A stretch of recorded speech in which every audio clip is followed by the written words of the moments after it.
साथियों, आपका मैं पुनः एक बार जोरदार स्वागत करना चाहूंगा और आप सभी लोगों का ध्यान मैं स्क्रीन पे लाना चाहूंगा। साथियों, हमारा स्वास्थ्य, जब हम स्वस्थ होते हैं, जब फिट होते हैं तो उस समय नहीं लगता कि जीवन का सबसे बड़ा धन हमारा स्वास्थ्य ही है। लेकिन जब हम बीमार हो जाते हैं, जब हम डॉक्टर के सलाह से चलने लग जाते हैं, डॉक्टर हमें बहुत सारी चीज़ों को खाने से मना कर देते हैं, तब कहीं ना कहीं जीवन में ये लगता है कि यार स्वास्थ्य सबसे बड़ा धन है। उस दिन जब बीमार हो जाते हैं तो कोई भी व्यक्ति आपको कोई भी सुविधा दे, गाड़ी दे, बंगला दे, ऐश्वर्याम दे, आप बिल्कुल लेने को तैयार नहीं होते। बस आपको एक चीज का डर सताता है कि मैं जल्दी से जल्दी स्वस्थ हो जाऊं, जल्दी से जल्दी फिट हो जाऊं। यानी स्वास्थ्य हमारा सबसे बड़ा धन है। लेकिन जब मैं स्वस्थ रहता हूं तो साथियों, इसके ऊपर हम लोग काम नहीं कर पाते। स्वास्थ्य को और फिट रखने के लिए हम लोग ध्यान नहीं दे पाते। स्वास्थ्य के ऊपर जो भी सप्लीमेंट लेने की बातें आती है, इसको फिट करने की बातें आती है, तो कहीं ना कहीं हम लोग सोचते हैं कि ये हमारा फिजूल खर्ची जा रहा है। कहीं ना कहीं सोचने लग जाते हैं कि यार इससे अपने जीवन में क्या होगा, दाल चावल रोटी सब्जी तो खा ही रहे हैं, इसको अलग से लेने की क्या जरूरत है, गामा खाने की क्या जरूरत है, न्यूट्रीचार्ज खाने की क्या जरूरत है।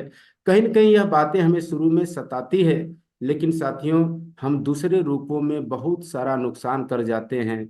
और स्वास्थ्य जिस व्यक्ति का बिगड़ जाता है उसे दुनिया की कोई भी चीज अच्छी नहीं लगती। इसलिए इसको समय रहते सुधारना अपने हाथ में है। एक बार हमारे हाथ से निकल गया, एक बार हमारे शरीर का स्वास्थ्य बिगड़ने लग गया, तो साथियों इसका कोई सर्विस सेंटर नहीं है, इसका कोई पार्ट की दुकान नहीं है। आज आपके पास 2002 गाड़ियां होती हैं, बाइक होती है, तो 2000 किलोमीटर चलाने के बाद उसका सर्विस करा लेते हैं। कोई भी पार्ट, उसका रिंग पिस्टल खराब होता है तो आप बदलवा लेते हैं। लेकिन साथियों, इस शरीर का कोई भी पार्ट आपको मिलता नहीं, इसका कोई मार्केट नहीं होता। कहीं भी जाते हैं तो इसको आप खरीद नहीं सकते। इसलिए साथियों, जो बेशकीमती चीज है, इसका रख रखाव, इसका ध्यान देना ही पार्ट की सुरक्षा है। इसलिए हमें अपने स्वास्थ्य का ध्यान देना चाहिए। तो साथियों, क्या कारण है कि पहले की अपेक्षा हमारा स्वास्थ्य लगातार बिगड़ता जा रहा है, बीमारियां बढ़ती जा रही है लगातार।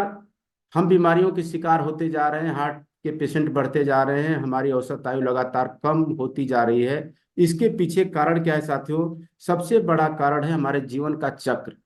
हमारे जीवन का जो चक्र हो चुका है, आप देखिएगा तो लगेगा कि यार कहीं ना कहीं इस चक्र में हम भी शामिल हैं। इस चक्र के वजह से आज बहुत सारी बीमारियां आती हैं। जीवन का चक्र कहता है हम आदमी होते हैं और फल फूल छोड़ करके हम कचौड़ी समोसे खाते हैं, और फिर उसके बाद बीमार होकर के अस्पताल में जाते हैं, और अस्पताल के बिस्तर पर रिश्तेदार द्वारा लाए हुए फल फूल खाते हैं, और वही रिश्तेदार अस्पताल के बाहर ठेला पर लगे समोसे समोसे और कचौड़ी खाते हैं। यह चक्र लगातार साथियों दोहराता रहता है। जब हमें फल फूल खाना चाहिए उस समय नहीं खाते, लेकिन दूसरे रूप में जब लेते हैं तो उस समय समय हमारे हाथ से निकल चुका होता है। और कोई कभी न कभी, हर व्यक्ति इस चक्र में शामिल होता है। हम दूसरे की सुरक्षा के लिए जाते हैं और कहीं न कहीं अपने आप की बीमारी लेकर के चले आते हैं। तो आप ध्यान रखिए कि हमारा खान पान, हमारा यह चक्र सुधरना ही हमारे जीवन का स्वास्थ्य का रक्षा कर पाता है। तो हमें इस बात का ध्यान देना है साथियों।